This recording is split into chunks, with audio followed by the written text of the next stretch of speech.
क्या आपने कभी सोचा है कि सीता जी का हरण क्यों हुआ? अगर रावण इतना ज्ञानी था तो उसने इतना बड़ा पाप क्यों किया? और भगवान राम ने रावण का वध क्यों किया? जबकि वे स्वयं भगवान हैं, तो एक ही क्षण में रावण का अंत कर सकते थे।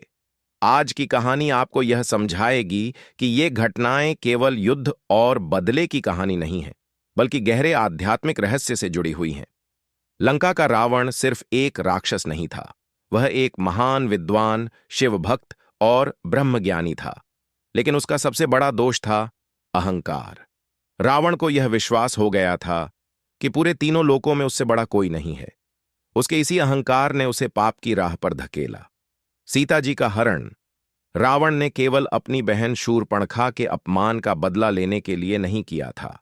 असल में रावण चाहता था कि दुनिया को दिखाए कि वह स्वयं विष्णु अवतार राम को भी चुनौती दे सकता है। लेकिन रावण को यह नहीं पता था कि उसका यह कदम उसके अंत की शुरुआत बनने वाला है। सीता जी का हरण केवल एक घटना नहीं थी, यह धर्म और अधर्म की परीक्षा थी।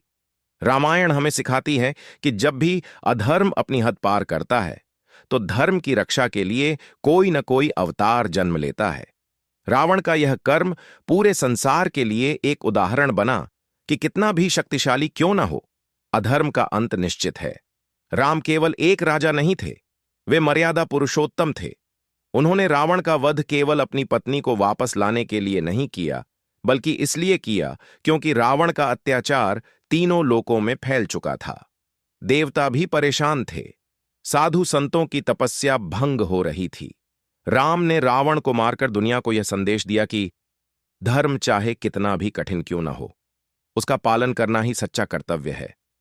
युद्ध के मैदान में जब राम और रावण आमने सामने खड़े थे, यह केवल दो योद्धाओं की लड़ाई नहीं थी।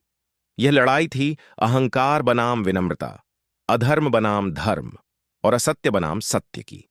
जब राम ने रावण का वध किया, तभी ब्रह्मांड में यह उद्घोष हुआ, सत्य की विजय हमेशा होती है, और अधर्म चाहे कितना भी बलवान हो, अंत में उसका नाश निश्चित है। दोस्तों, रामायण केवल एक कहानी नहीं, बल्कि जीवन जीने का मार्गदर्शन है।